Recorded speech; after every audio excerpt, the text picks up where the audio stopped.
It's in the freaking middle of the night. It's dark. You're in a strange place you've never been before. You just lost GPS signal. You're basically in a horror movie from the early 2000s, sir.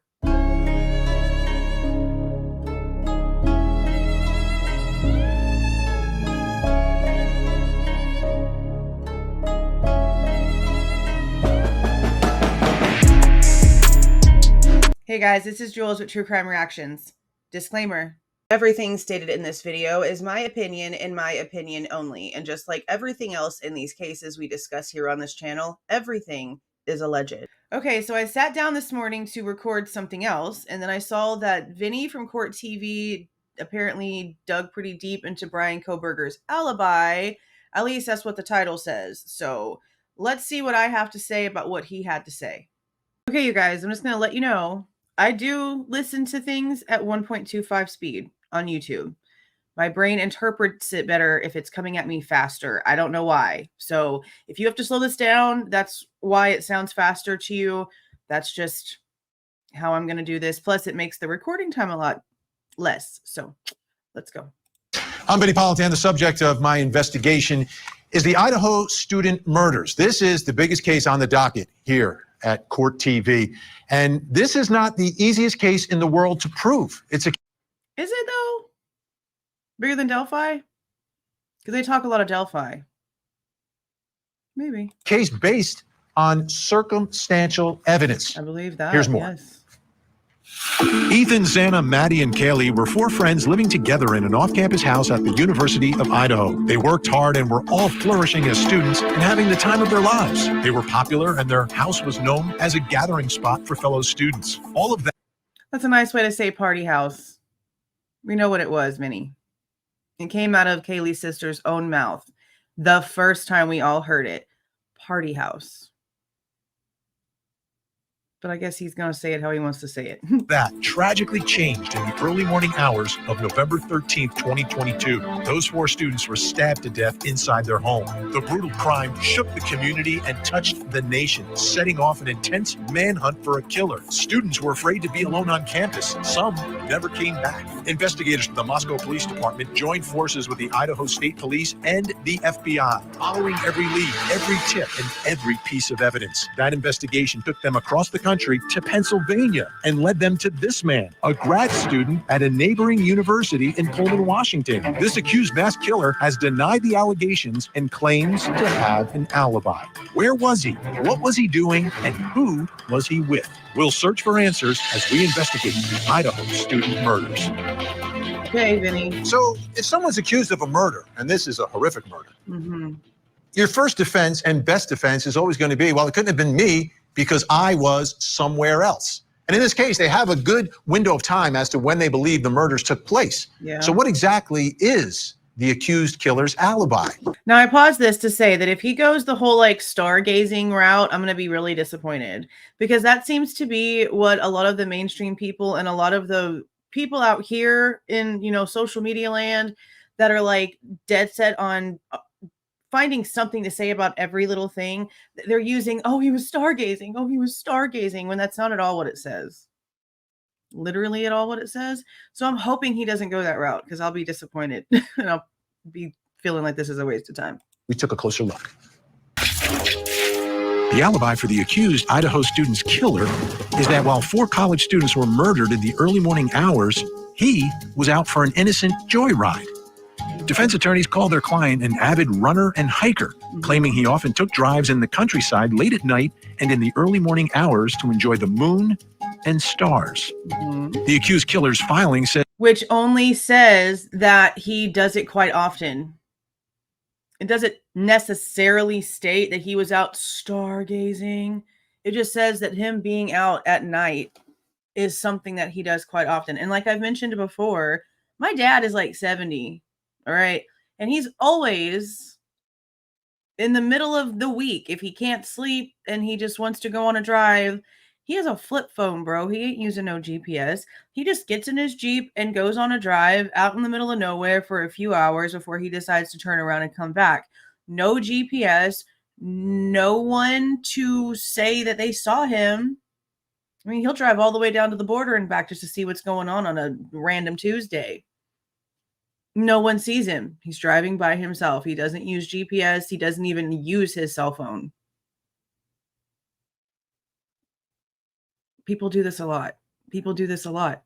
Says that once school started, his hiking decreased and his drives increased. His attorneys plan to present cell phone data and photos of the night sky that show he was in the countryside on several occasions. The defense says their client's cell phone was south. Several occasions, not the night of the crime. That's my point to that. The whole like stargazing thing, because that's what they want to say. That's what they want to say, right? Now, there was like some sort of meteor shower situation that was going on, but the like ability to be able to see anything that was happening, it was slim all the way around and a very, very off chance. But it's like on that date, it was one of the days where it was like a super, super off chance.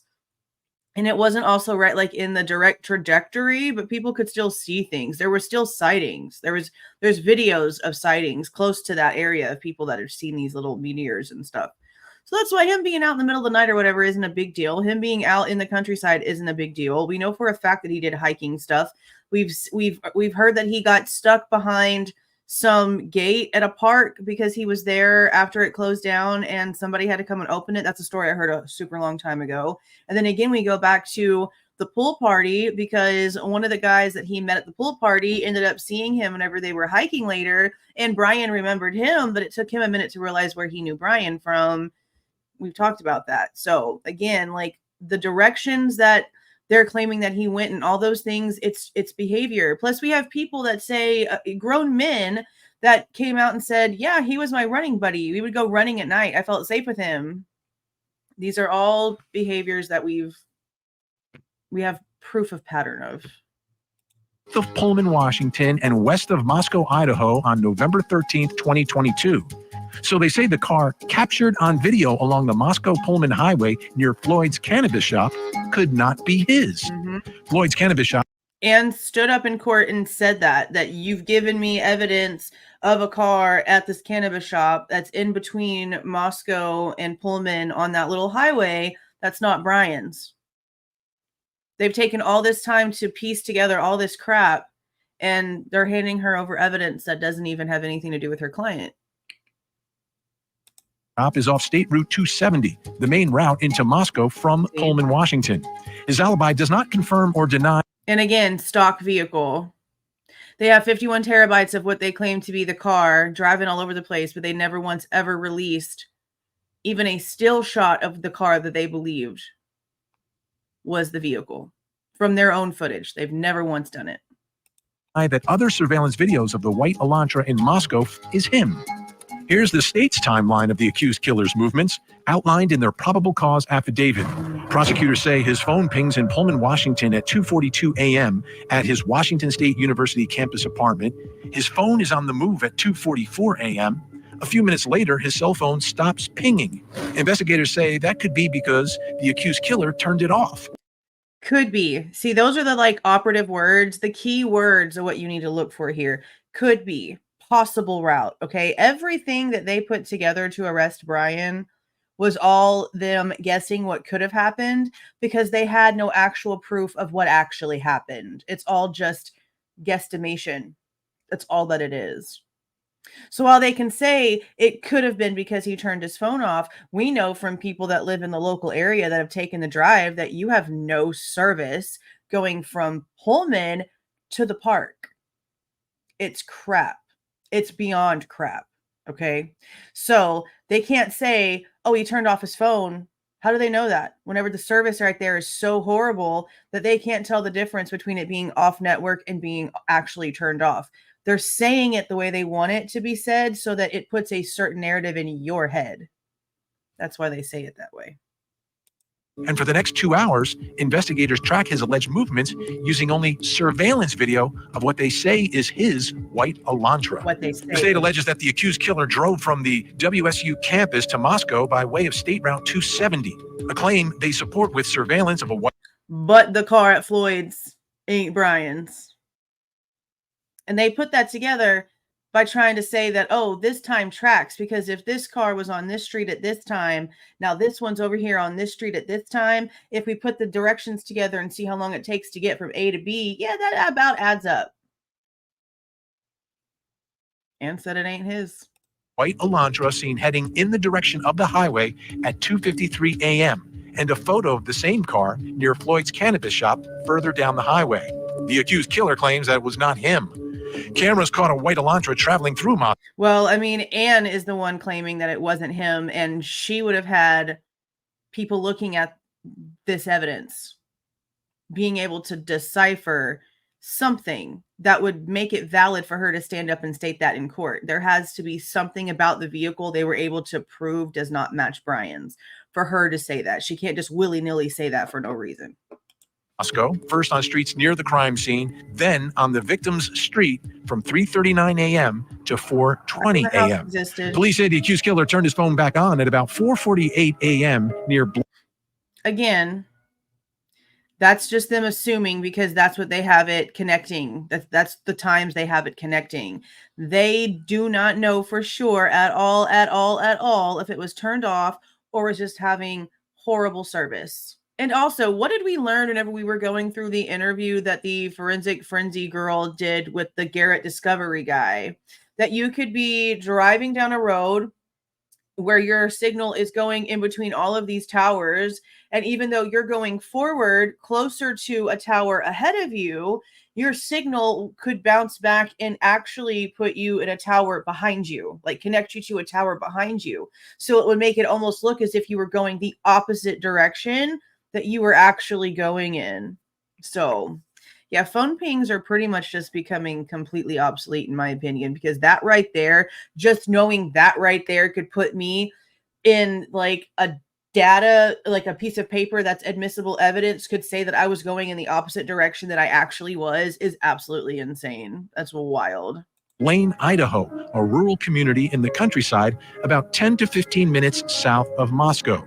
According to the prosecution, from 4:50 a.m. to 5:26 a.m., his phone travels south towards Genesee, Idaho, going west toward Uniontown, Washington. And again, guys, this is literally only based off of where his cell phone is attaching to towers. And based off of the statement I previously said about 5 seconds ago. That's why it's all possible and estimated. Even the Garrett Discovery guy agreed with basically what Cy said about like that little U-shaped boo-boo route that they have on the PCA. They took the tower pings and basically just played connect the dot, but like guessing. Nothing validated, nothing verified at all. A route that could lead toward Wawawai Park. The accused killer claims that park was his favorite place, and that in the early morning hours of November 13th, he drove there. His alibi does not say when he got home, but the state says at 5:30 a.m. his cell phone uses service in Pullman, Washington. According to prosecutors, that's when he got home, not after an innocent drive, but after committing a quadruple murder. So that's the accused killer's alibi. And it's interesting because they are not acting as if Bryan wasn't driving around that night. Like, there's a reason why he showed up on their list besides this whole like DNA thing. And the DNA thing is the most suspect thing here, because it really does seem completely all circumstantial besides the damn knife sheath DNA that we've basically already heard the state that they were going to be filing a motion of limine or whatever to exclude the IgG portion of it by the time we get to trial next summer. So again, like I've said, they've done all this fighting and they spent all these hundreds of thousands of dollars in court hearing fees and everything else and billable hours and la-da-da-da-da for something that they plan to exclude from the court, basically. And, you know, I was going through some articles last night for something else that I'm working on to put together for this.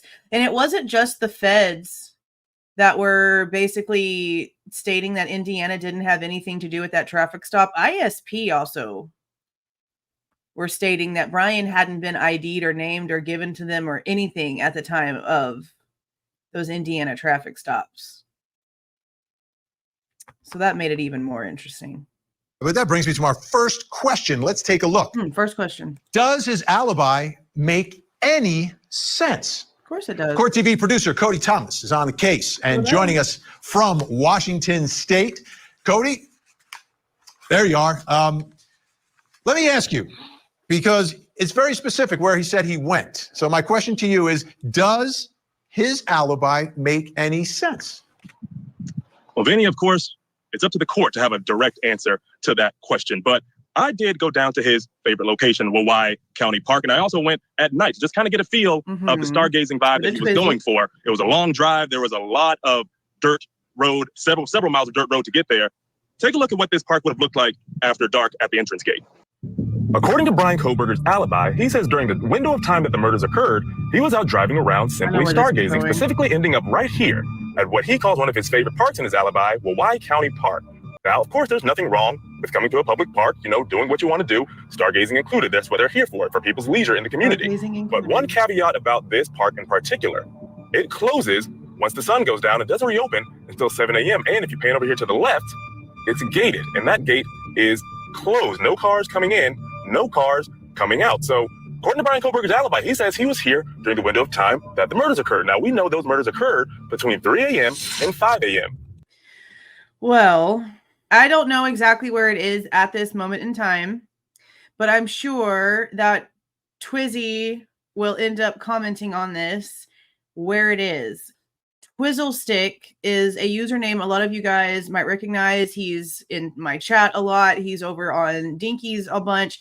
He is in the courtroom quite a bit for these hearings that are open to the public because he lives there locally. He is the one who has driven out to the park and basically validated that the service is horrible, that it's out in the middle of nowhere. Also that, yes, while this gate is shut, it's not locked apparently. It's not locked apparently. And there's also a bunch of different trails and stuff all along the way too. Just because the park is in this direction doesn't necessarily mean that the park was the destination, nor does it mean that there's not other areas in which people walk around and hike or park or any of those other things. Just because this park has an entrance doesn't mean it's the only place associated with that area that people do things at. So there's that. Now, how is it that he could be out here at those times that this park is closed? Not to say his alibi is untruthful, but it does get a little muddy once you throw that crucial piece of information in here about Wawawai County Park. But it don't.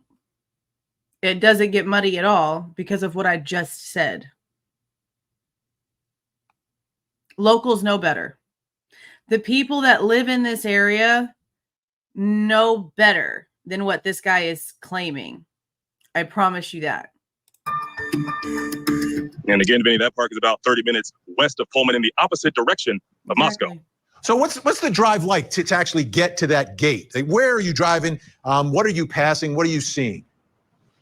I'm not seeing much of anything besides all of these wheat fields that you can see behind me. And at night, it was very dark, as you can see on your screen right there. And I was out there maybe around 9:30 to 10 o'clock. And you can see there aren't many cars out there. There's one passing right here, but maybe 3 out of that entire trip that I took. And once you get off of this main road, you go down 7 to 8 miles of dirt and gravel road with fields on both sides and not much civilization at all. I mean, that kind of tells you right there that your service is probably going to be crap. I want to know what they're going to say about the cell phone coverage, because Twizzy, I believe, tried to go live on his drive and it cut out so much. It cut out a lot. And in fact, at one point, my cell phone dropped signal. Luckily, I was paying attention and figured out how to get back. But after midnight, his cell phone dropped signal to the point where he basically, if he wasn't paying attention, he would have been lost. Meaning that he wasn't able to reconnect signal, that he got too far out there, didn't have signal, and he was lucky to make it back. Yeah, no signal, bad signal, can't connect to towers, not appearing on a network because the network doesn't exist. Because he was that way instead of that way. I mean, they're kind of proving it, aren't they? While also claiming that it's all boo-boo. He's contradicting himself, honestly, if he paid attention. I don't imagine anyone could pick him up out there. And I find it weird that he was out there at that time in the first place, given what that drive was like. Now, the darkness would work.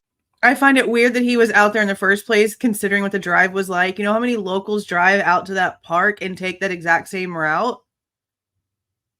He only was on those roads to get to that park because that's where his GPS took him.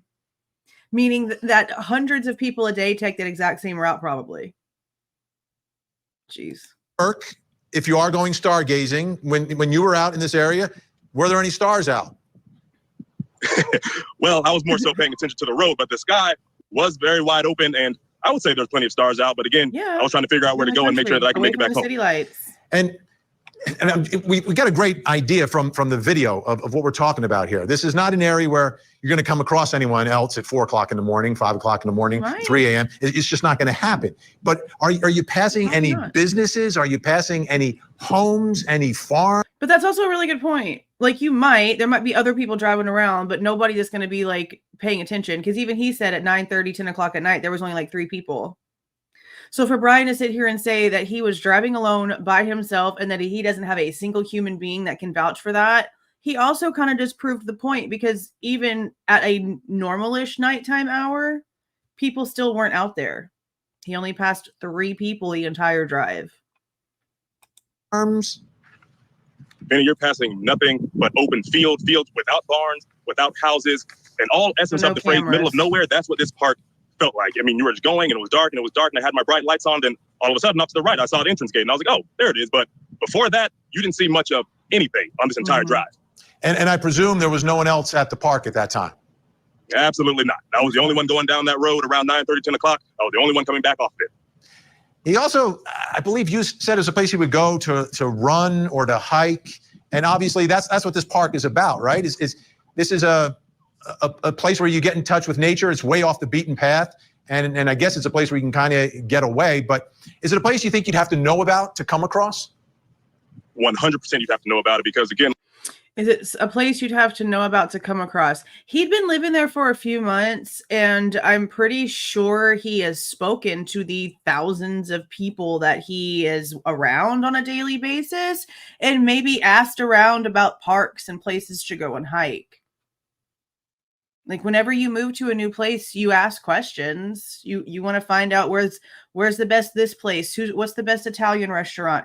Who has the best margaritas? What place has the best sales on meat? You always want to find out from the locals where the best places are. Who's the mechanic that's not going to try to gouge me and make me pay for stuff that's not needed? You ask questions. If you're a runner, you want to know where people love to go to get out of their heads on a hike and just be alone with nature while they're out walking around. You're going to ask those questions. Sounds normal. And like I said, obviously I was on the main road right here in the clip that you're seeing.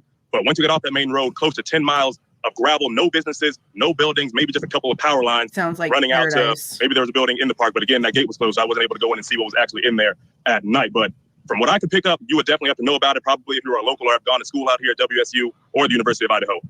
Yeah. And his alibi is that he's by himself. And how did you feel driving in that area by yourself in the dark, Cody? I felt like I wanted to get out of there immediately. Of course, I wanted.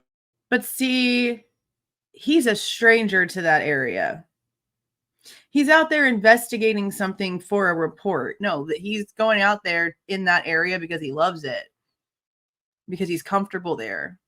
So while this guy might be feeling that way, that's because it's a different environment that he's never been in. It's in the freaking middle of the night. It's dark. You're in a strange place you've never been before. You just lost GPS signal. You're basically in a horror movie from the early 2000s, sir. So, yeah. I see if stargazing was true, but as soon as I saw what I needed to see, I was out of there ASAP. All right. If the stargazing was true, you go anywhere within 30 miles of big city lights. Yeah, stargazing is true, sir.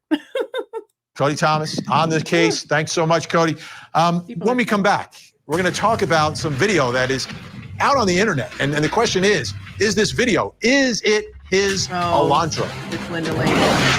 Call it now. And look what time it is. 12:07 and 41 seconds or so. And gray hues. Look at that. All right. Incoming. And so we are still looking for all pieces of evidence, but we are still looking for the weapon. And I will say that we have found an Elantra. An Elantra. We have found an Elantra. Not we have found the Elantra. We have found an Elantra. Let's keep that in mind. The Elantra, the white Elantra, perhaps the most crucial and important piece of evidence in this case in tracking down the suspected killer. They don't have the weapon. but they have this white Elantra. Now, the white Elantra is referenced in the arrest affidavit, and they connect it to the suspect, and it's referred to as the suspect vehicle in other parts of the affidavit. Let me read that to you because I think it's important. Videos obtained from the King Road neighborhood showed multiple sightings of suspect vehicle 1, the Elantra, starting at 3:29 a.m., ending at 4:20 a.m. So they have this window of time. Suspect vehicle 1 makes an initial... But according to the forensic download of Dylan and Bethany's phones, the ending time of the crime is 5 minutes after the vehicle leaves the scene. Let's keep that in mind. 3 passes by the 1122 King Road residence and then leave via Walenta Drive. 1122 King, that is the crime scene. Suspect vehicle 1 can be seen entering the area a 4th time. I just want to pause and say this. I'll put the links for these videos down in the description box. I did these a long time ago. A long time ago. The main reason why I believe that Linda Lane is the DoorDasher is because if you really pay attention to the timeline in the PCA, when it comes to the movements of the vehicle that they are describing, and you compare it to the description of what they claim Dylan saw and heard and all the things, right?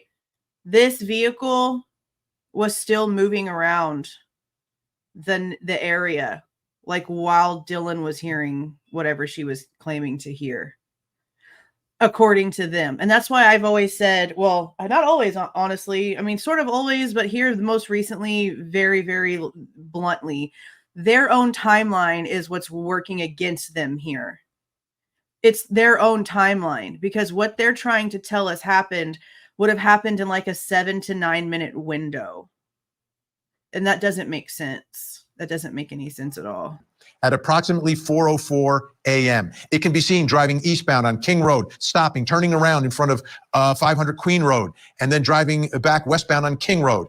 When suspect vehicle 1 is in front of the King Road residence, it appeared to unsuccessfully attempt to park or turn around in the road. The vehicle then continued to the intersection of Queen and King, where it can be seen completing a 3-point turn and then driving eastbound again down Queen Road. I'll also say this. Wouldn't it be more likely that the DoorDash driver would be trying to park in front of the house that they're delivering to?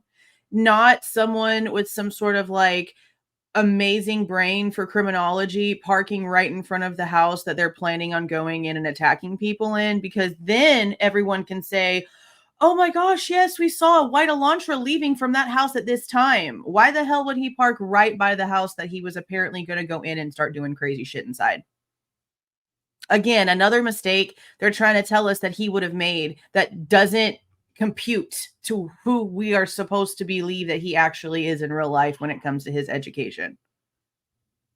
It makes more sense that this is the dasher, especially since, and I've told you guys 1,000 times, I'm never going to let this go, Fry. I don't care what position you ever move to. I'm never going to let this go, and nobody needs to let this go. I've showed you guys clips, and I've read it to you in press briefings. Occupants. They have said from the very beginning that they are in full belief that there is more than one person in that vehicle, in suspect vehicle number 1, at least from how it sounds. Fry has said, occupants, we want to talk to them. They might know something, more than one. I have maybe gotten one dasher in my entire life's history that was by themselves, and it was a dude. Dashers, especially late night dashers, especially women, if they have a boyfriend or a friend that's doing nothing for that time, they ride with them because they don't want to ride by themselves. It's scary.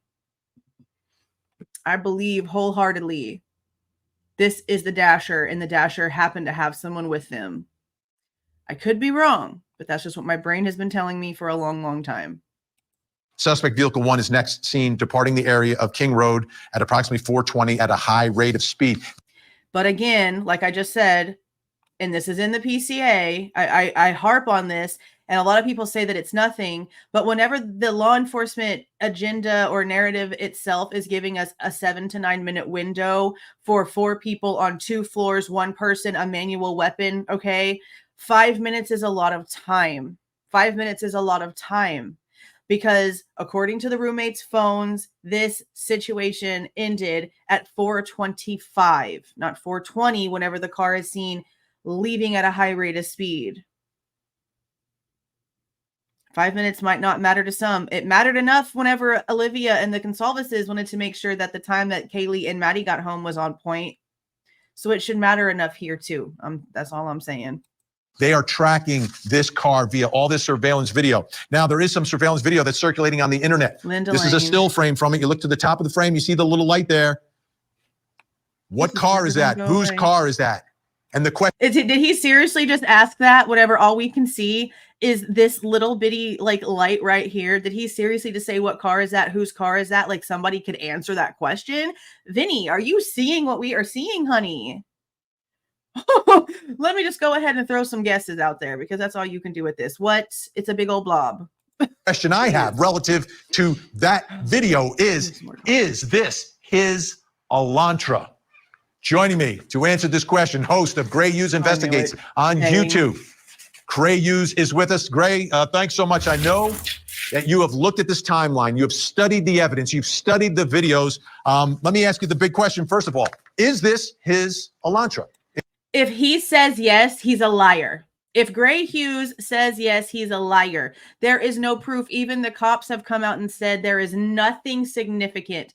They have no proof of who is driving the vehicle that they were looking for. They have no license plate. So if Gray comes out and tries to give some sort of definitive yes, okay, that tells you everything that you already knew about this man. And I'm probably ranting for nothing, but I already know who this person is. Let's go. In your opinion? I would say 100%.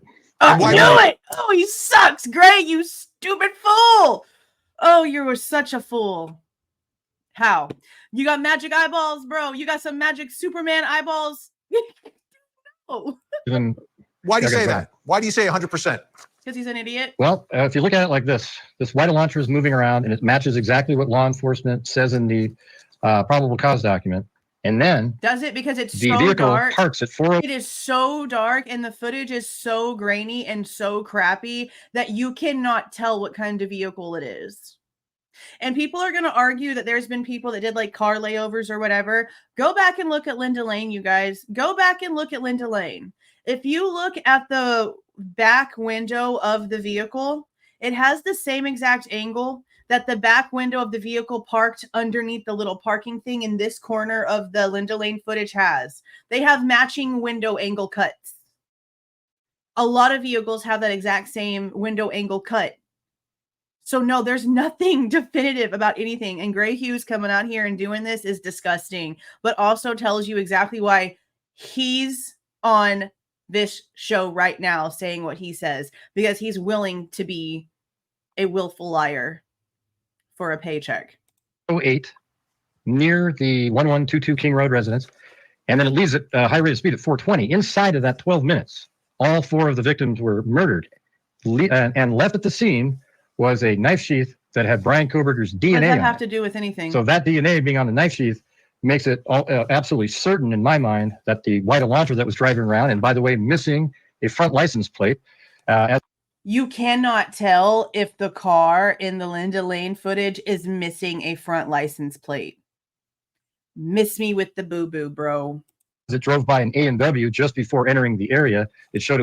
You have no proof whatsoever that the car that passed the gas station that was told to us by Brian Inton is this exact same vehicle. The police said themselves in a media presser that there was over 20,000 vehicles that basically all looked the same that they were looking at.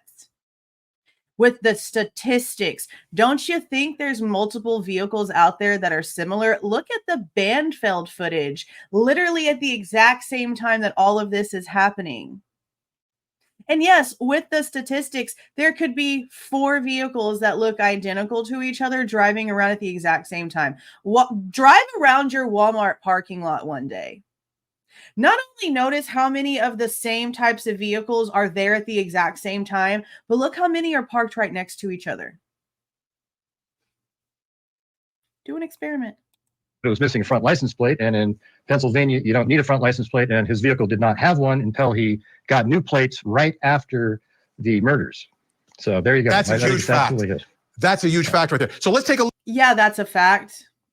It's a fact that he got his registration done because he was living in Washington and was finishing his school stuff, and it was time for him to get it done. What was the deadline? Do we know that? Do we know what his expiration date was to get that done? Because that matters a lot too, what the expiration was. I am a last minute person when it comes to my vehicle registration. I'll do it like after it's already expired because you've got a grace period, because it's the last thing I think about. I'm not in my car a lot. I'm really not. We don't drive around too much. So I don't really pay too much attention to it. But considering the fact that a lot of people were like, oh, he got fired, blah, blah, blah, blah, blah. So he was going through all this crazy stuff, knew that he was going to end up having to leave the state, but still switched his title and registration and, you know, whatever, like registered with the state of Washington. Now, some people will argue that, yeah, of course he did it. He did it to be incognito. He did it so that it would look as if he didn't think anything was wrong. And I'll give y'all that. Okay, I'll give y'all that, because some minds are manipulative like that and would think that way. But whenever all they have here is circumstantial and that DNA don't make any sense whatsoever, I lean the other way. That's all I'm saying. Look at this video. Let's start at 3:31:02 a.m. Let's roll that video, and you tell me what you're seeing. Well, just after it passed the A&W, it enters the area at around 3:30, and it comes back around 500 Queen Road and does its first pass right there. It actually comes around and it goes right by 1122 King Road as it's making its pass around, and then it exits the area. And there might be some question now if it takes a right on Taylor Avenue or left, but it makes the same loop. But it might actually go right based on some audio. You cannot even see what this is. They're showing this as he's just yapping, and you can't see nothing but lights in a blob. Evidence that's out there. All right, let's move forward now. 3:38 and 53 seconds. What's happening now? The DoorDasher's well, lost. At this point, it takes off, it leaves the area again, and then comes back, and then enters for the second pass, and then goes right back behind 500 Queen Road again, and then goes back and does the same thing. I think each time he's driving by, he's checking on the status of the house. Don't you think that? Like he's looking to see if the lights are off? Absolutely. The one thing about that house, depending upon where you are on that road, you get a really good view of the home, and you can see which lights are on in which rooms. And if you're familiar at all with who is in what room, you'll have a good idea when it's a time to go good. How would he know that, though? How would he know whose room was whose without having been inside that house? And don't you think that if there was more proof that he was ever inside that house, they wouldn't have demolished it? They would have made sure that they could preserve every little thing that they possibly could. Because there's no 3D scan that's going to do anything to reality. So he would have had to have actually been in that house in order to know those things. And they're not proving any of that. They're not proving any of that at all. Now, we do have a pullover that he got pulled over kind of close to King Road, but we don't know exactly what that was. We actually have no idea. He could have been going to meet somebody. He could have been driving around going back from a store. We don't know. But I do find it extremely odd that they won't release the information. So I always keep it in the back of my mind because I'm unbiased and I think about all the things, and my opinion is ever flowing. Good night. 3:56, 45 seconds is the next piece of video here. What about this video? Well, that one's interesting. Okay, so I'm going to actually take back what I said, because the car at 3:30 and the car right now, they might not even be the same vehicles. Honestly, there's certain paths, right? And the way that things are built, the way that parking lots and parking structures in between apartment buildings and the way that their mazes are. Okay. So there's certain paths that people will take repeatedly. Different people will take the exact same way because that's just the way that the thing is created for you to go.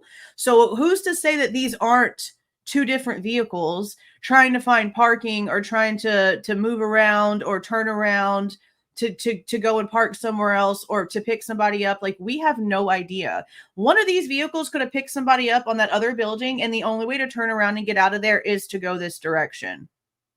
Because it's so grainy and because it's dark and we have no actual detail, we honestly have no proof that these two cars are the same cars. That's just the truth. Because he leaves for quite a bit longer, and there's actually some evidence that's come out recently that he was at that. There's a gas station footage that came out really early on at 3:45, and that likely is actually his vehicle driving quite a bit to the east away, and then he came back, and now he's making his. That doesn't even make any sense because the way that that vehicle was apparently going in the direction that Bryan and Tin got from the lady doesn't make sense either. And what does he mean some no recent stuff that it's come out? Does he not like realize that in the hearings they literally said they don't have any footage? Everything from like traffic cams, weather cameras, it's not the times that they need, and most of it is daylight hours. Come on, Gray. Third pass, and I think this is when he notices perhaps that the lights are off in Madison Mogen's room. I actually think Madison Mogen, I think she was the actual target in the room he was looking at when he was parked. 405. Parked where? Parked where? He's passing it. Yeah, go ahead. Go ahead. I'm going to move ahead to 405 in 19 seconds. So 405, 19 seconds. See, this is the time around the time that the Dasher, like these are the Dasher times too. So you're trying to tell me that one of these isn't the Dasher? There's no way that this is all the exact same vehicle. I'm telling you right now. It was dark. There's so many similar vehicles out there. There's no identifying marks on anything. And on top of that, there's a reason why Linda Lane is out here to the public while we are talking about a case that's under a gag order. If the feds, if the police whatsoever thought that this was anything for real and was admissible evidence for this case, it would have been scrubbed. We know the kind of power that they have. Let's quit playing. Okay. If this was real, we would not be able to be talking about it right now. It would have had to have been released to the public from the courts in order for us to be discussing it if it was real evidence, guys. It's not.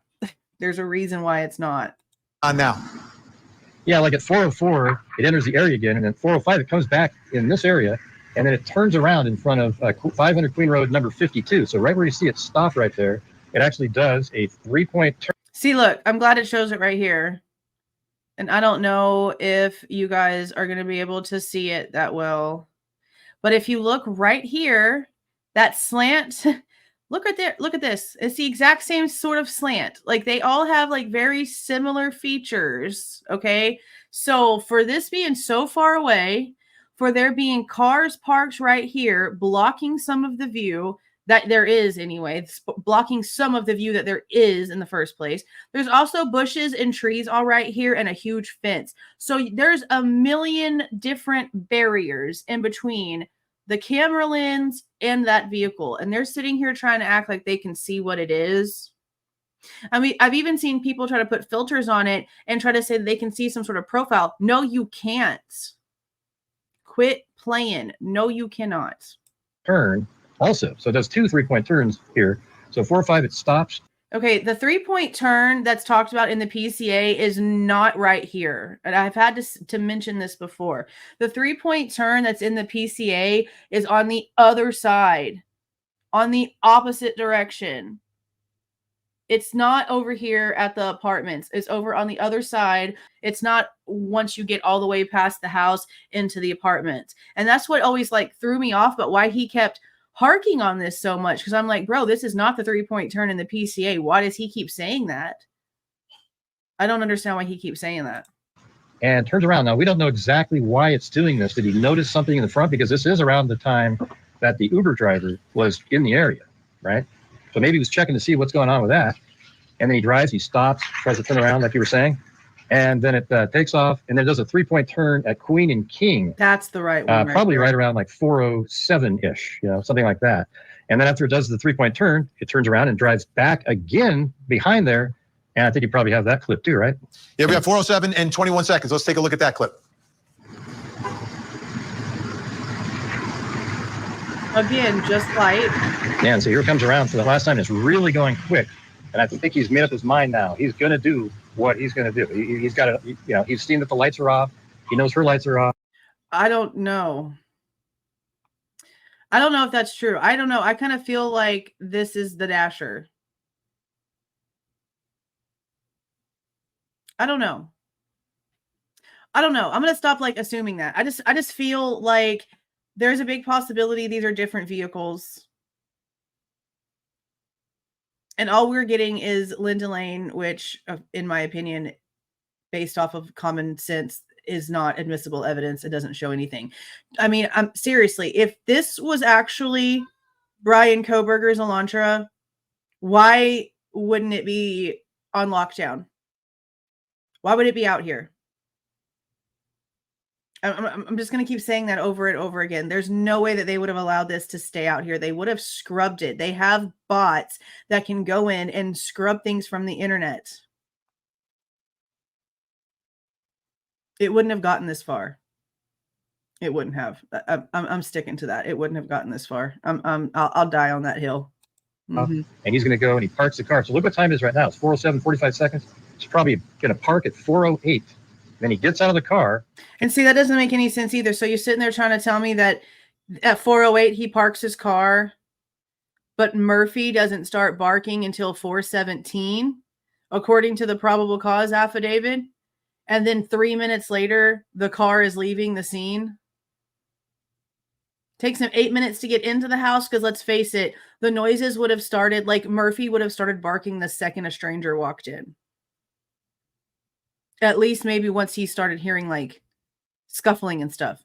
So let's say that the attack on Maddie, because Maddie was the first one attacked according to the police, started at 4:17, and that's whenever Murphy started barking. Okay, well, the car is still apparently leaving at 4:20. So how does that match? That doesn't match. That doesn't work. That doesn't work.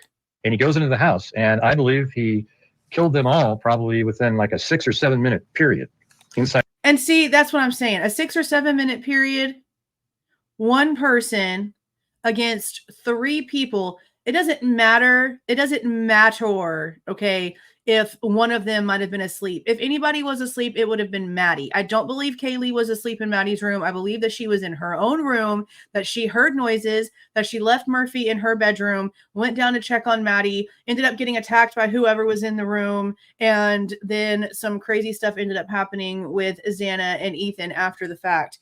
If that's how this all went down. If this was one person, that's how the chronological events would have had to have taken place. But that doesn't make any sense because you've got Xana and Ethan getting a DoorDash order. Steve Goncalves himself said that it was like this huge wrestling match type fight from the way that they could tell from what they were told between Ethan and the person who did this. How can you say that if it's just one person in 6 to 7 minutes? Like, is there some sort of, like, serious question, is there some sort of, like, super drug that he could have, like, taken, ingested, that could have given him the power to be able to do this in this amount of time? I just don't see how it would be possible. And then also leaving, like, nothing at all in the vehicle that you used to get away in. I'm sorry. It just doesn't match. It doesn't match. And just like I keep seeing comments, there's, I think, a comment below in this one.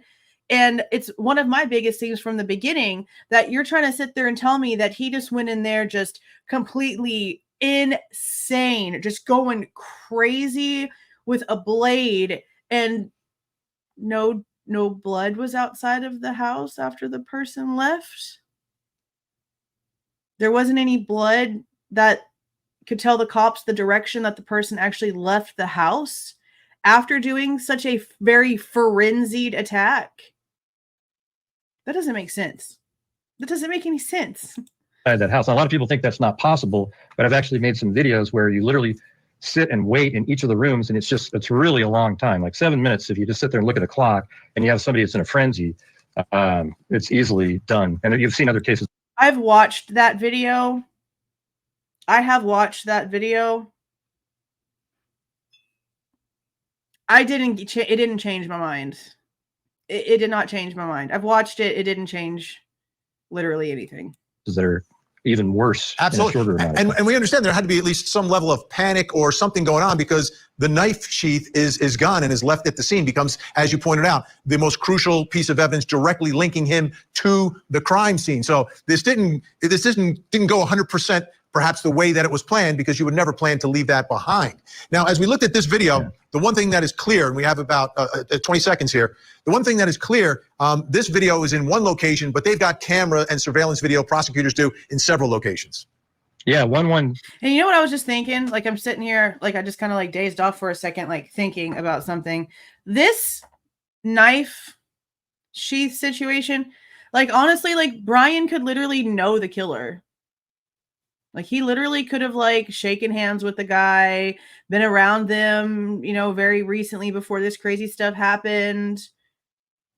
Yeah. He could have been in the same room as the person right before, and there still would be no correct connection to the victims whatsoever.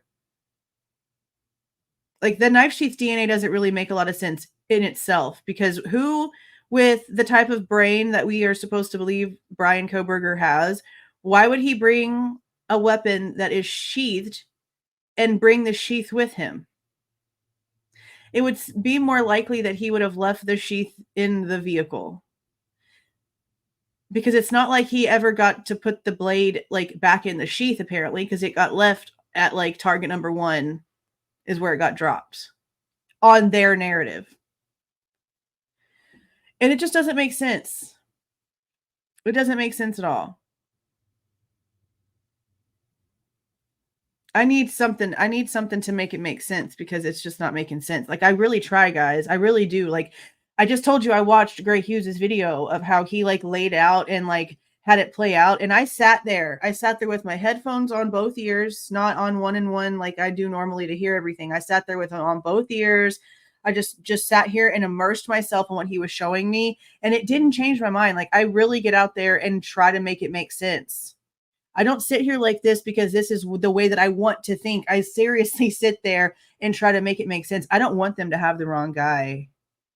You know how horrible that would be? This case will go cold, guys. But they're not proving it. They're not proving it. They're literally not proving it at all. 1-2 King Road. So there's actually 1-1-1-2 King Road. This kitty corner there has a great shot. I actually have a sample image from that house, and it's crystal clear. So when that car is coming around, they can tell it's an Elantra. So they were able to say it's an Elantra. There's a lot of people that say, oh, that's not an Elantra, but they've actually determined it was from that camera. And the one that goes behind there is... What is he talking about? Is he talking about the other one where the car drives up by the dumpster and turns around and it has a sunroof? Or is he talking about the still shot that Steve Goncalves sent to Brett Norton to prove that Linda Lane was false information, because the sounds in it don't match up to the actual factual footage that they got from people in the beginning? Or at least that's what the story is. Because I don't even know what's true anymore. Honestly, I'm going to say what it is. The Goncalves' meddling in this is what's caused it to be so difficult to figure out what's legit and what's not, because they seem to be... Their narrative is very odd. And I mentioned this in a comment the other day. Before we had the state standing up and stating that the stalking and the social media stuff were false statements, right? And before Steve Goncalves is now telling attorneys like Andrew D. Myers here on YouTube that the state is having issues connecting this to Bryan. Okay, that's very recent stuff. Okay, he is more dead set on it being Bryan and not giving a damn about anything else.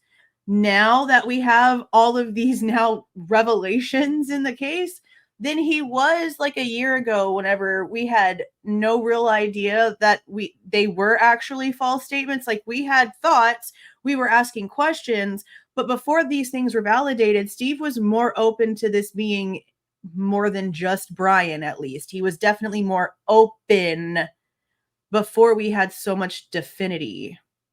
And I don't understand that. It seems like the opposite behaviors. That's why I just... victims only, because I just don't trust agendas. Something's just off. Is a different camera. You can't really make it out great, but it fits exactly what the probable cause document said. Gray Hughes investigates. Thanks so much. We'll keep digging. Yeah, no, that's absolutely boo-boo. That's all I'm going to say. For answers as the investigation continues. I'm Vinnie Politan. As we continue our investigation into the Idaho student murders, as a former prosecutor, I'm always concerned about the... I didn't know that. So he's just a male Nancy Grace. I mean, so far he hasn't gotten on my nerves at all, really. I mean, Not really. But I didn't know that he was a former prosecutor. Lack of evidence. Jurors are demanding, and you've got to prove cases beyond any and all reasonable doubt. So jurors are demanding, and we were told that the grand jury people needed more information. At least 6 of them said, hey, we need some more here before we can even like try to make a decision. That's important. Want as much evidence as possible. So what's happening here in the case of the Idaho student accused killer? It's not going to be the easiest case in the world. Here's more of the story. 4 students were brutally murdered in their home near the University of Idaho. Kaylee, Maddie, Ethan, and Xana were great people with amazing futures that were taken away by a monster. The man accused of this horrific crime has denied doing it and has proclaimed his innocence. There's no eyewitness, there's no confession, and there is no direct... No eyewitness. I'm so glad he actually said that because it's actually factually true. Somebody in the comments said, okay, but there's an eyewitness. They saw him. And I'm like, no.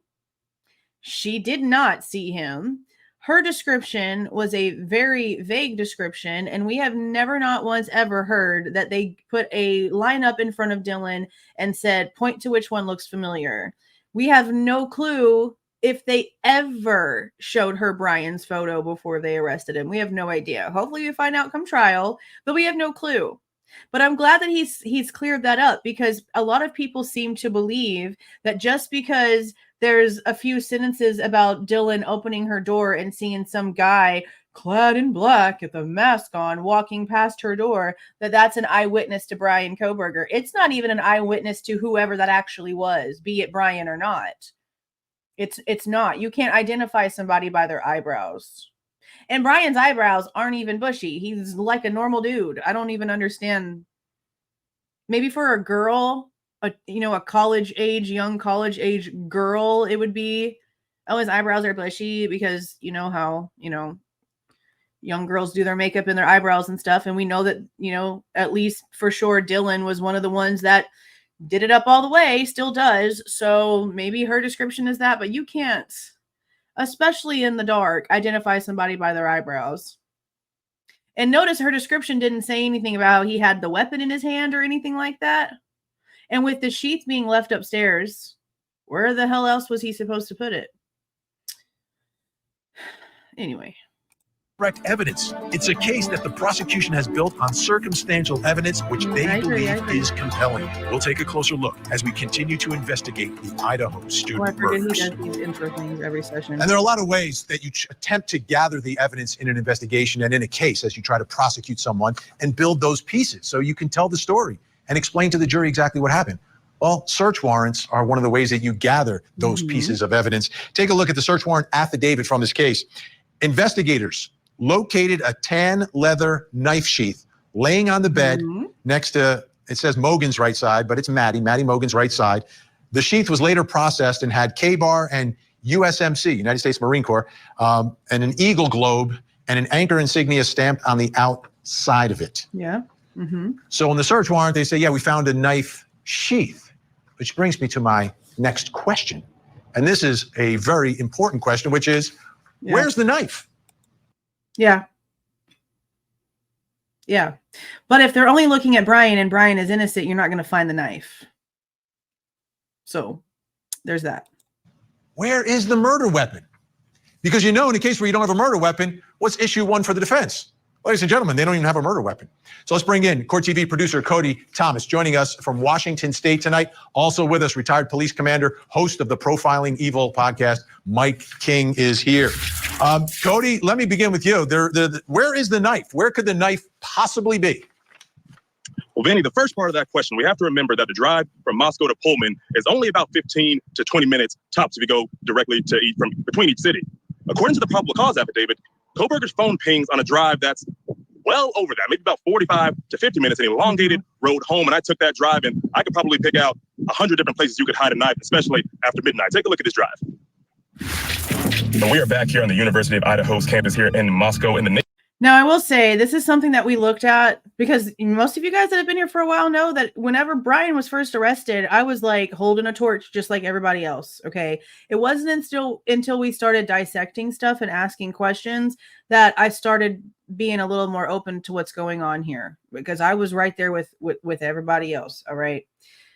I looked at this And I know that there's like Snake River and a couple of other places where people have assumed that could be where he placed the knife. If this is actually Bryan, which again, I doubt it. But this is also something that was looked into simply based off of what Payne did. That's already come out that it's all an estimation, a possibility. He don't know a damn thing based off of tower pings that literally could put you one way whenever you're actually going the other direction. It's all nothing. Just wanted to like remind you guys of that before this started. Neighborhood of the King Road house where the crimes took place. Now, what we're going to do is we're going to take the drive that police believe Bryan Kohberger took after he committed the crimes that night. Now, remember, he lives in Pullman, Washington, only about a 15 to 20 minute drive away from here in Moscow on SR 270. But his cell phone pings that night place him a little out of the way of what would have been a routine drive on SR 270. So what we're going to do now is go hit some of those key locations listed in the probable cause affidavit and see what that drive would have looked like that night. Now, according to police in that probable cause affidavit, they believe that Bryan Kohberger exited the King Road neighborhood here at the intersection of Conestoga Street and Palouse River Drive. As you can see, a very wide open, very bare street. Now, remember, during the window of the murders, Bryan Kohberger's phone did not ping on any local cell towers. You know, some police believe that he could have had it turned off, could have been on airplane mode, but it was not pinging on any towers nonetheless. But around 4:48 a.m., it pinged going down this road. Because if you think that he purposely put it on airplane or purposely turned it off, that means he's guilty. If they tell you, or the service was really, really bad, and so he couldn't connect to a tower, then that makes you think, oh, well, hold on a second.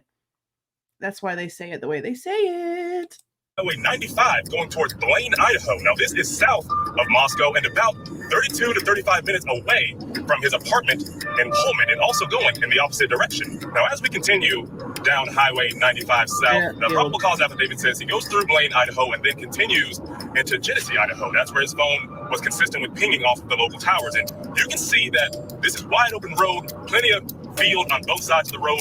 That's what it looks like driving back to my hometown for a while. There's like a good 2 hours of the drive where it's just like that. I love it. It's nice and peaceful. And also to note, no cameras, no street lights, no nothing to pick anything up out here as far as cars going down the road. But I do see a couple cell towers on top of some of these hills as we continue to go. According to the probable. And those cell towers are crap because even he says himself that whenever he's out there, he loses service, just like Twiz said.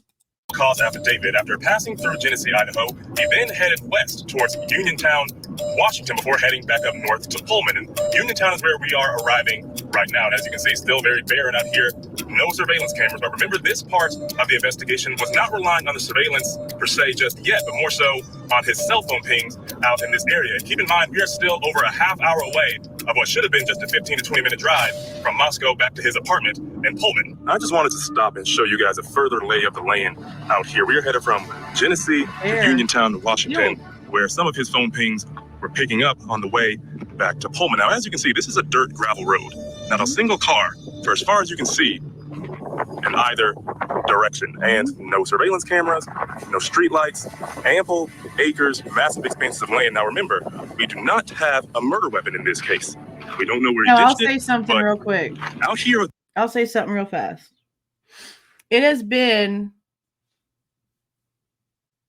we would almost be in a second season of rotation for these fields. For those of you who know anything about farming, gardening, okay, I know a little, enough to make this statement and say it with my chest. Okay? If these fields are actually tended to, then they would have already had big tractors, whatever the other names of the big machines that are used in order to plow through the fields, collect whatever is grown. Okay, they would have already had machines driving through these fields. We're almost on 2 years, guys. Okay. In my opinion, if the knife was out in one of those fields somewhere, it would have already gotten picked up by something and somebody would have noticed. Now, it's very possible that that did happen and somebody found it and don't know anything about the case because they're not into media. They don't listen to the news. A lot of people that live out in the country are like that. They don't care. They're just trying to survive and they're just doing their thing and they're just over it. So that is possible. But But I feel like the land would have been tended. It would have been picked up by something, because they leave like there's not a single inch as they go across on these fields that are actually plowed and tended to and seeded and grown in. They don't miss an inch. They go back and forth until they get everything. And then whenever things have to be replanted, they go back in and they're tilling up the earth. So if it would have been just like thrown into a field where they are actually tending and gardening and growing and things, I feel like it definitely would have been found by now. Now in the front, notice in the front, this doesn't look like it's tended field. This just looks like it's like grass off on the like edge, and then in the back it's field. So, you know, in something like that, very possible. But in something where it's tilled and plowed and stuff, no, it would have been picked up by now for sure. Among all this land, could definitely be a possibility, especially around 4 a.m. Perhaps the murder weapon could be somewhere out here, along with some of those bloody clothes if he allegedly committed these crimes. We have now, after making that long loop of a drive. That's actually something else. We do not have here. This right here looks to be purposefully burned. At least that's what it looks like. A murder weapon in this. Yeah, that is kind of what it looks like. Like it was purposely burned a while back.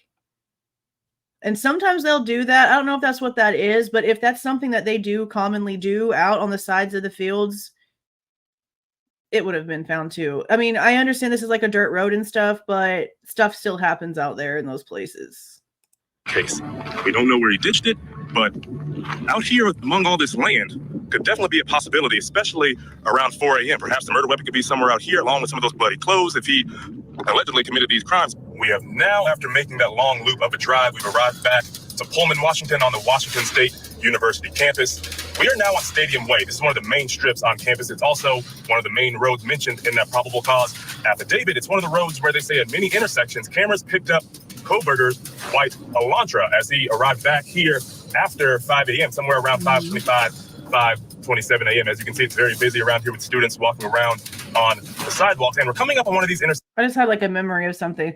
Me and my ex-husband, when we couldn't sleep, it would be like 3, 4 o'clock in the morning. We just couldn't sleep. He was on a weird oil rig schedule or whatever.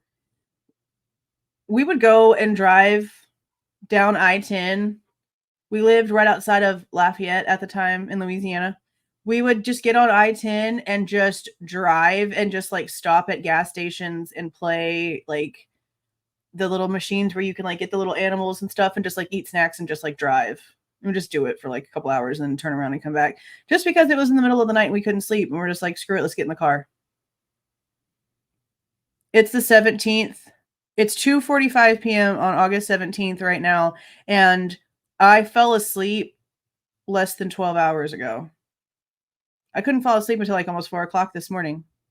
And then I woke up at like 11 a.m. If I didn't have kids, I probably would be just like my dad. And I would get in the car and like go drive to just kind of like relax. Like I'd have Shine Down and Jelly Roll blasting and just be driving. That's what I'd be doing. I don't know. Just they're harping down on something that just seems so normal to me. But that's just me. Sections here now, so let's see if we see any cameras. And I see 1, 2, 3. I count 4 cameras. Yeah, there's cameras. At this one intersection on each of these traffic posts. Now let's another intersection right here. There's one camera right up ahead. You can see it standing vertically off of that post, and the one to the left also has a camera on it. So no doubt that some of these cameras, if not all, caught Kohberger in that white Elantra after 5 a.m. I'm coming back from Moscow, Idaho. And here we are now, finally coming back from Moscow, Idaho. See how he's putting that in there? Yeah, they caught him going back to his apartment from him driving around. There's no proof that he was driving around in Moscow, Idaho. So he shouldn't just be saying stuff like that. Arriving back to those Steptoe Village University housing apartments where Bryan Kohberger, the alleged suspect in the Idaho student murders, this is where he lived at the time in November of 2022. What was supposed to be a 15 to 20 minute drive turned into about a 50-minute to an hour-long drive on all that barren land, that wide open road space. We know the basis of this investigation was a combination of his cell phone pings along with surveillance footage of that white Elantra, but it all ultimately allowed for a white Elantra that was in one direction that his cell phone pings were not, is the basis of this investigation. That's just lovely, isn't it? police to lock Bryan Kohberger down as the primary suspect back here at the Steptoe Village Apartments, where it all began on Washington State University's campus. Now, of course, Vinnie, there's no official definitive answer outlined as to why he took the long way home. Perhaps it may coincide with the stargazing alibi, but as the definitive answer to that would be that he didn't, because Payne literally got on the stand and Cyray verified and the Garrett Discovery guy verified and said it was based on phone pings that they are just guessing on. They literally connected the dots, and it's been very much mentioned that it's not even real roads that they've like actually followed. So he doesn't even know how to connect the dot because he didn't even follow the lines. For now, we'll have to wait and see. Mike King, where's the knife? Where's that knife? Don't act like you know. Cody did a great job of describing how vast that countryside is there, Vinnie. And you know what? I suspect that knife wasn't just disposed of in a really erratic manner once Kohberger, if in fact he's responsible for this, realized that he left the sheath behind. Because that all of a sudden upped the ante on the value of that knife if they were ever to recover it. You can't even find a body in that many square hundreds of miles out there, let alone finding a small knife that probably now is under dirt. It's probably been turned over by a farmer somewhere in a field. Okay, so he's thought of the same thing. I guess maybe, am I misjudging the size of the knife? Because I feel like if something would have plowed over it, then it would have maybe gotten stuck. But maybe I'm having flashbacks to the time that my ex pulled a knife on me and I'm thinking that it's bigger than this one really is. I don't know. That's very possible. Because to me, I'm thinking like something bigger, but I've never held a K-bar knife. Like I carry stuff like this. Like I have a bunch of like stuff like that. So maybe I'm underestimating the size of a K-bar knife. Maybe I need to walk into a pawn shop and ask if I can hold one. That way I can sort of, if I hold a K-bar knife and I hold a machete in one hand, then my brain will be able to decipher the difference better. And we may never see that thing. The other part, the clothing, Mike, what are your thoughts there? Like the knife, a little bit smaller, clothing, a little bit more difficult to get rid of potentially. I'll say this again, though. If they're only looking towards Bryan for these things, and Bryan really is not the guy, then they're not ever going to find the knife or the outfit. What are your thoughts there? Yeah, I think what we see, if this is the responsible guy, we see that there was a great amount of organization before the homicides occurred. And so, and what generally happens with an inexperienced criminal is that as soon as they break out into the crime spree that they're going through, everything that they plan for goes out the window and they become disorganized. But the idea that he may have... I can believe that to an extent, guys. And I've said this too. This is one of the reasons why I have issues with this. I can forgive just the knife sheath, and I would be like, okay, let me rephrase. If it was just the knife sheath, I would probably think more along the lines of guilt. If it was just the knife sheath, right? One mistake, maybe even two in the heat of the moment mistakes, okay, I'd more likely be inclined to be on the guilty train for this case. I've said this before. But whenever we have somebody who's apparently has their entire life goal being to be this criminology major, to get their doctorate in criminology, to want to help rural areas learn more about cloud-based forensics and get into the very technical, more advanced type of stuff when it comes to this thing, okay? He's taking his own vehicle, he's taking his own car, letting his pings get caught, surveilling them, or being in the area 12 times, or taking his own vehicle and trying to park right in front of the house to where he's close enough to where his phone could possibly connect to the Wi-Fi, which is something he would be very versed in knowing. He has all of these issues where he doesn't turn off his phone or leave his phone at his apartment, and he's basically just trying to get himself caught. Like, he's purposely making all of these mistakes for months and months and months and months and months. No, that's my problem.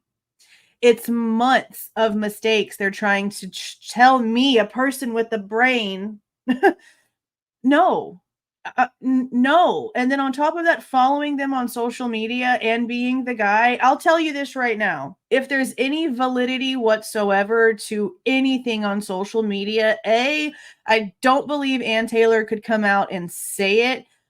I'll actually back up to that comment by the same statement I was about to make. The only way that Ann Taylor could stand up and still state this, and the state still come up and still state this, and him following the girls on social media actually be a real thing, is if he only was following them because he's a criminology student and he became interested in the case, and so he started following them after the fact, and it was an innocent thing. The way that hundreds of thousands of people that are involved in the true crime community, I don't know how many percentages of you guys watching this video right now actually follow all of the victims on social media and have since it happened. Some of their accounts are most likely still active. I'm not somebody who does that, but a lot of people do. A lot of people do. And we know that their profiles gained hundreds of thousands of followers after the situation happened. That's how the world works these days. So again, the only way for the state and the defense to be able to stand up and state that, and there be anything at all to any sort of social media connections that have come about, it's an innocent after the fact situation and has nothing to do with the crime. Because that's a scenario too. Just saying. Pre-configured how he was going to dispose of the clothing. We know there were clothing changes. That it's pretty reasonable. Did he just say we know there were clothing changes? What the hell do you mean you know there were clothing changes? We don't know that.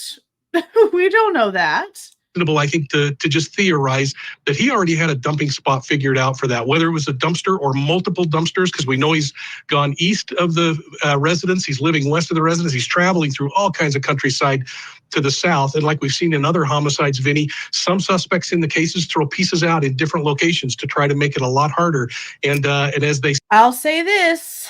That's one of the things that I was actually curious about in the beginning whenever we found out about him and his dad's cross-country trip. I was like, oh man, I wonder like if he disposed of the knife at like some gas station next, or like at a building next to a place that they stopped, or if he threw a piece of clothing like at some rest stop on the way to, you know, I had all those thoughts too. Until I didn't. Spread that out, it's less noticeable to somebody passing by. A little piece of sock in one garbage can and a sock. I love how like they're basically making fun of the stargazing portion of his alibi or whatever by having stars constantly playing in the background. 5 miles away in another could completely throw people off and never raise this thing to the level of suspicion. All right. And again, this is some of the evidence that isn't there that worries me as a former prosecutor. Mike King staying with us, Cody Thomas staying with us there. Next question. Okay. What was he doing after sunrise? Surveillance camera inside the grocery store shows Kohberger going inside and buying some unknown items before coming back out and leaving. One of the most successful true crime TV shows ever. Inside of all of that. That the county coroners conducted autopsies, and detectives have been provided with the results of those autopsies. We know that the autopsies confirmed the identity of the 4 victims, determined the cause and manner of death as a homicide by stabbing, and determined that it was likely all 4 victims were asleep during the attack. Some of the victims had defensive wounds, and each victim was stabbed multiple times. So difficult to look at those photos of those young people taken at such an early age. It's incredibly sad, incredibly tragic. And when the story first broke, one of the unusual facts that came out early on is when 911 was first called in this case. Because we know the murders are taking place like 4 o'clock in the morning. So when are they first noticed? I want you to take a listen to Captain Roger Lanier here from the Moscow Police Department and talking about the first call to police. On the morning of November 13th, at 11:58 a.m., a 911 call was placed to the Whitcomb Dispatch Center reporting an unconscious person. The call originated from inside the residence and was made from the phone of one of the surviving roommates. Moscow Police Department officers responded and located 4 victims, 2 on the 2nd floor and 2 on the 3rd floor. Now, I will say that one thing that we did learn is that whenever 911 gets a call and they can't discern right off the bat within the first 10, 12, 15-ish seconds what's actually happening, they will dispatch for an unconscious person. Because the story that we were told, and I've told this 1,000 times already, I feel like, but it's important to repeat it whenever it's necessary in these situations. The story that we were told from Daniel from Drunk Turkey, who got this information from Christy Goncalves, who is Kaylee Goncalves' mother, is that the roommates, one or both, we don't know, or we're just looping them together on this because we don't know that portion of it. Roommates attempted to get Xana's door open for some reason that we have no idea, and they couldn't get it open, so they called Hunter Johnson, which would be not Ethan Chapin's triplet brother, Hunter, but his best friend, Hunter Johnson, and had him come over to try to get the door open. Hunter was able to get the door open enough to see what had happened inside of Xana's bedroom and yelled, "Get the F out and call 911, get the F out." And that's whenever the call was made. Now, the call was made on a roommate's phone. It is assumed that it was Dylan's phone that was used, but there's multiple people on the 911 call. So we don't know if they were too hysterical and they couldn't be made out, and then someone else took the phone and tried to talk, or it's just a bunch of yelling and crazy stuff, most likely. But it still bothers me that they were literally boots on the ground in Pennsylvania, getting the SWAT teams together, getting their game plan together, just hours away from arresting Bryan Kohberger. And then Chief Fry came out and said that they were thinking about releasing the 911 call, like they had nothing to go on, and they were so desperate for answers that they were going to finally release it. And it was all for show. I found that interesting. So this is almost at noon before 911 is called. And there was a very strange fact in all of this. But now you look at the timeline. Okay, so we know the investigation begins at noon, but that brings me to my next question, which is about the accused killer. And what was he doing after sunrise? Where was he? Where did he go? What did he do? Let's bring back in Court TV producer Cody Thomas, who is in Pullman, Washington. So what did he do after sunrise, Cody? Well, Vinnie, he made a couple of stops later on that afternoon into the evening, the same day of the killings. He was even caught on camera at one of the locations in person, so there's no doubt about that he was there. But the thing about those locations is that they were almost an hour from Pullman and Moscow. Take a look. Mm-hmm. So we're back here at the King Road location. You can see it right here behind me where those murders took place on November 13th, 2022. Now, what's interesting about that day, of course, you know the murders happened between 4 and 5 a.m., but around 9:36 a.m., a few hours after the murders, Bryan Kohberger's phone pings in the area yet again. Now, Did he return to? I want to do a video about that. I'm not going to do a live about it. I'm going to do a video about it so I can make it precise. But I want to try to dig into that more and see the phone towers that are in that area versus what's in that area where he could have possibly been, because this right here has always been one of the other things that have stuck in the back of my brain. They claim that he left his apartment around 9 o'clock, went back to this area, the King Road area, hung around for 10 or 12 minutes, and then was back at his apartment.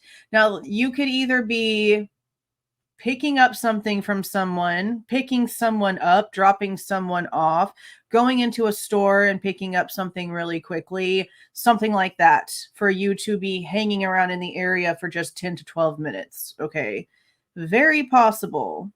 Now, we did have Dave. For those of you who don't know Dave, you're not really missing too much. Nothing he said has been actually validated, but he claims to be friends with one of the Banfield boys, and they claim that whenever they were actually stopped by the police that night, it wasn't just alcohol that they were toting around. There was something else even worse, and they ditched it before the cops could see it. And so whenever they went back the next morning to try to find what they ditched the night before, they claim that they saw somebody that fits Bryan Kohberger's description in the field, dressed in all black, just sort of looking towards King Road. That's a very strange very specific story that can't be validated. So I don't really understand the point in it, other than it matches this situation here in the PCA. But I would like to deep dive that area just to see what else it could possibly be. To the crime scene? We don't know. That has yet to come out. We'll learn those details, of course, during the trial. But he also went to a few more out of the way places of his apartment and his location 45 minutes away. So we're going to go check some of those places out right now that he went that same day, later that afternoon, after 12:30, going into the evening around 5 p.m. So let's go check some of those places out. Now, according to the probable cause affidavit, surveillance video from this U.S. chef store here in Clarkston, Washington, picked up the white Elantra on this Cup of Joe espresso stand. Now, some people have mentioned that he has stopped at Kate's and like got coffee at Kate's Cup of Joe, and that's not true. I've heard some really, really big creators say that whenever they're talking about the timeline or whatever. I don't know exactly who, but I've heard it several times, and that's not accurate at all. It just shows that he's like, he passes by it and never once ever stated he stopped and got coffee at Kate's. Also consistent with where his phone was pinging here in Clarkston at the time. It happened around 12:36, the same day of the murders, and he also showed up at another spot just up the road, also here in Clarkston, which is about 45 minutes away from his apartment and about 50 minutes away from the location on King Road where the murders took place. Around 12:46, the same day of the killings, Kohberger's phone pings right here, also in Clarkston, near this Albertsons grocery store. And not only does his phone ping, surveillance camera inside the grocery store shows Kohberger going inside and buying some unknown items before coming back out and leaving. Again, this is in Clarkston, Washington, about 45 minutes away from Pullman, where Kohberger lives at this outlet. So I'll say this. I will drive out of my way to a certain store if that store is the only store that has something very specific that I want. Like if there's an item that I only use a certain one of and only one store has it, yeah, like I'll do that. I'll do that because it's not like there wasn't grocery stores around where he lived at his apartment. Okay. And for anybody who's ever dealt with an Albertsons, I can say from my experience, I grew up with an Albertsons in my hometown. It's not there anymore. Now my hometown has 2 HEBs. I'm from Kerrville, which is where HEB came from. And HEB has like taken over the old Albertsons, and now for some reason this little bitty small town has 2 HEBs. That's neither here nor there. I also used to coupon at Albertsons. Albertsons to me has always felt like a more older people store. I don't really know any other way to put it. It always felt like it was more for just an older generation of people. Just the vibe from it is that's just what it is. It doesn't have great deals at all. It is actually hella freaking overpriced for no reason whatsoever. It is not no way to save money shopping at Albertsons at all. At all. If you get digital coupons that make stuff cheaper on weekly sales, maybe. But if you have an Albertsons in your town and you can shop at a Kroger or a Walmart, go there instead, because Albertsons is definitely price gouging you. I promise you. So, given the fact that I know the way that stores work from being a couponer and doing comparison shopping for the past like 8 years and knowing the ins and outs of things, the only thing I can really think of is that there's something there that it's only there. Now, I don't know if there's another Albertsons in Pullman, Washington. Let me actually just like look right now. Pullman, Washington, Albertsons. Because if there's one in there, no. I just typed in, I'll show this right here. I just typed in Pullman, Washington, Albertsons, and the closest one is the one in Clarkston. So I can't sit here and say anything about, oh, he went all the way to that Albertsons instead of the Albertsons in his town. He's hiding something. No, there just must be something very particular here that he goes to get, because there's definitely grocery stores where he lives where he could have gone and it would have been a lot quicker. So this is a little bit interesting, but again, I can justify it if that's the reason. in the grocery store. The last stop that Kohberger's phone pings was back up in Johnson, Washington, about 36 minutes back up the road north toward Pullman. But the interesting thing about that, it pings around 5:30 p.m. the same day of the killings. But from 5:36 p.m. until 8:30 p.m., his phone stops pinging to the local towers, similarly to how it stopped pinging during the window of time that the murders occurred on the same day. Now, is that suspicious? That, of course, will be left up to the jury to decide. It's not suspicious if crappy service is common, and it seems to be common during his trial. And Vinnie, one more tidbit about those locations. To get to them, you have to pass over the Snake River. The Snake River separates Idaho from Washington State. Lots of people have lots of suspicions about that river. On the state line, perhaps that could be home to the murder weapon or those bloody clothes that we've been speaking about. But I can also bet you now, like, he sits there and he looks like that's where they're at. You see his face? Okay. Honey, baby, we are 2 years into this case. Do you not think they haven't been out there and dredged the hell out that thing? They've had people out there looking. It ain't there, obviously. But then again, would they tell us? Do you think that if they found it, they would tell the public that they found it, even though there's a gag order? Let me know in the comments what y'all think about that. Yeah, I remember the Snake River Canyon from years ago. You're too young, Cody, but that's where Evel Knievel attempted one of his jumps. Mike King is still with us as well. Mike, what are your thoughts about what the accused killer is doing after sunrise? And let's start with going back towards the scene of the crime, because if he's back there at 9:30 in the morning, there's no police cars. There's no one there because 911 hasn't been called yet. Exactly, Vinny. And this thing is really interesting when you look at it from the perspective of criminal behavior. If, in fact, this is a predator who has fantasized about committing these murders, planned them out, and then looks for the news to come out and validate his work, and nothing comes out, it's got to be incredibly frustrating, which then prompts him to come out of the lair and drive by the location to figure out, have they even discovered this thing has happened yet? And so that was one theory that people had, because a bunch of people were questioning, why would he leave Dylan alive, knowing that she opened and closed her door several times? Most likely he would have heard the door opening and closing. There's no way she didn't hear what the hell was going on. I don't care what she tries to say. She's lying. All right. On top of that, a lot of people would believe that he would have done it purposely in order for her to call the cops, in order for her to call 911, and for the frenzy to begin, and that he must have had some sort of police scanner. And once he didn't hear anything for hours and hours, he then drove back over there to figure out what was going on. Or he went back over there to see if there were already cops because he realized that he left the knife sheath, all the things. Okay. One of my things with that, if it would have been Bryan and everything else that we've heard is actual, okay, the only thing that I could have thought of for him going all the way back, realizing he left the knife sheath, going all the way back and realizing that there was no cops or anything like that, or whatever the case was, right? The only thing I could think of is that the only reason why he would not have gone back into the house to try to obtain his knife sheath with there being no cops already there would be because the house wouldn't have been in the order in which he left it in. Because we know that in the very beginning, there was rumors that the front door was wide open between 8:45 and 9 o'clock that morning. That was being told to us by neighbors in the area. And that doesn't make any logical sense whenever you think about what we've been told about the 911 call and all the other bullshit, basically. Okay. So would he have shown up to go and get the knife sheath and notice that the front door was wide open and seen people coming in and out that house?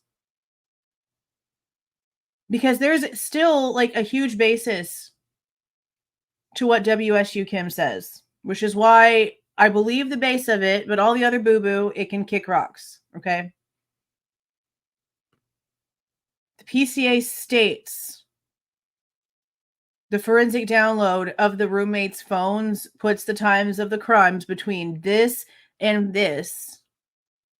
The Goncalveses have come out and stated that they've been told that the roommates were communicating with each other on their phones at the time of the crime. All of those things are so extremely important because it literally could mean two separate things that happened that don't have anything to do with each other, but that crossed paths.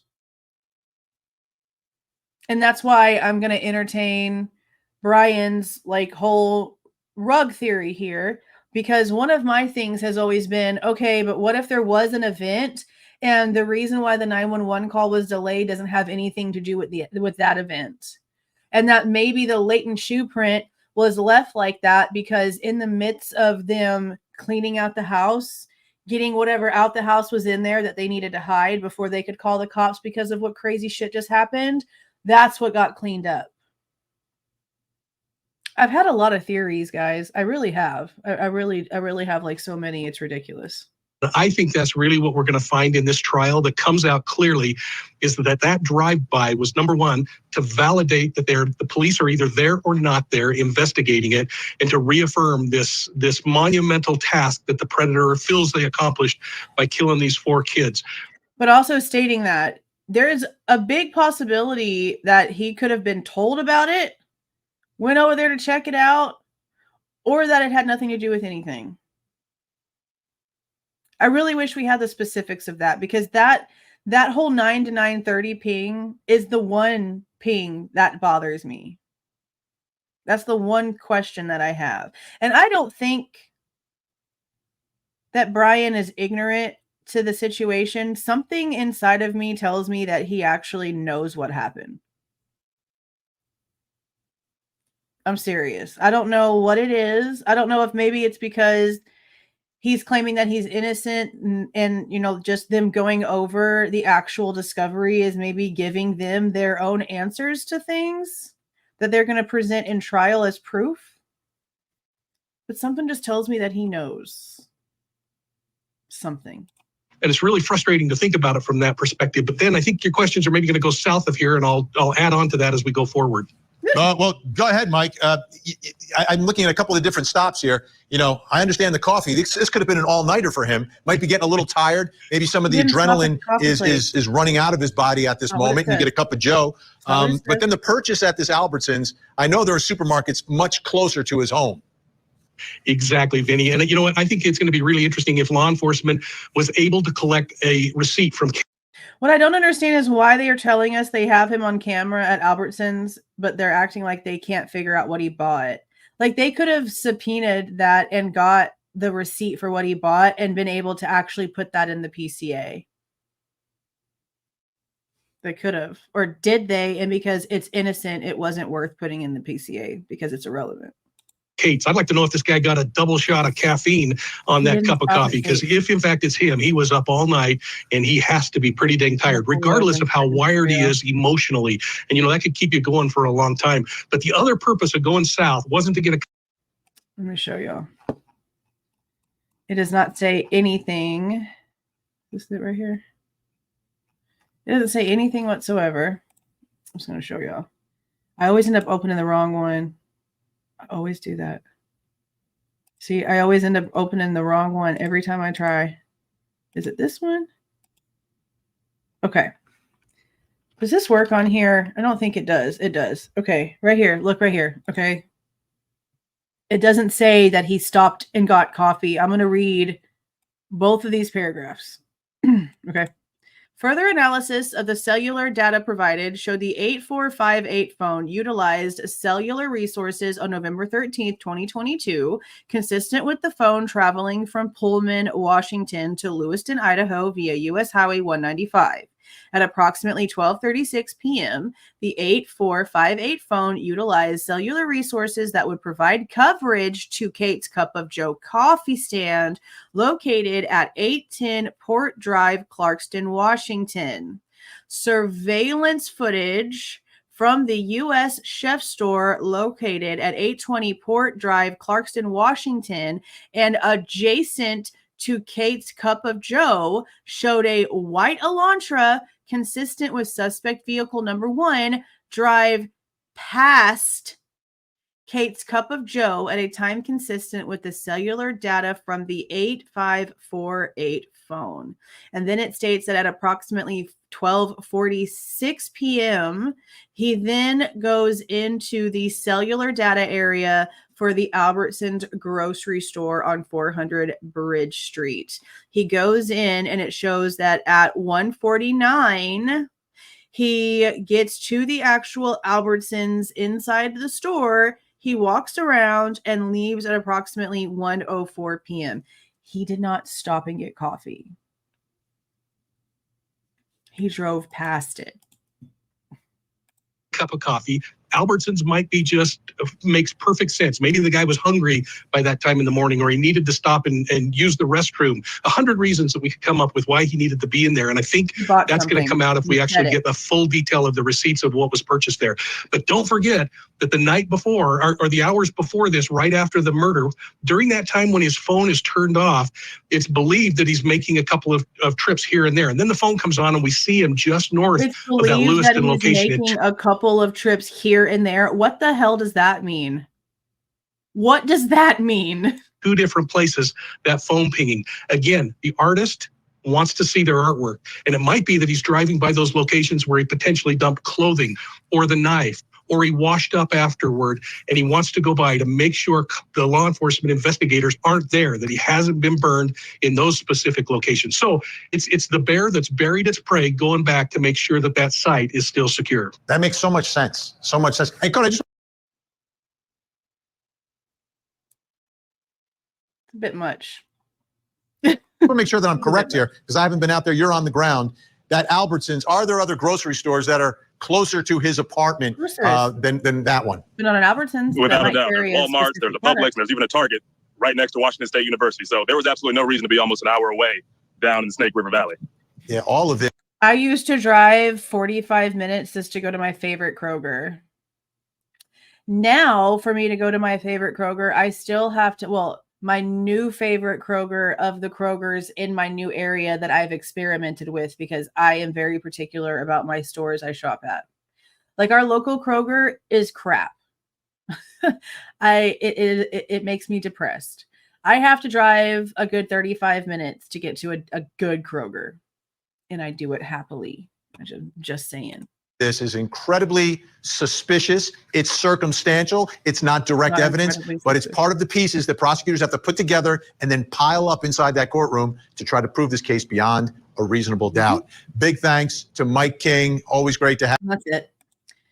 So, yeah, that was fun. Please do not forget to leave a like on your way out and subscribe to the channel if you are not subscribed already.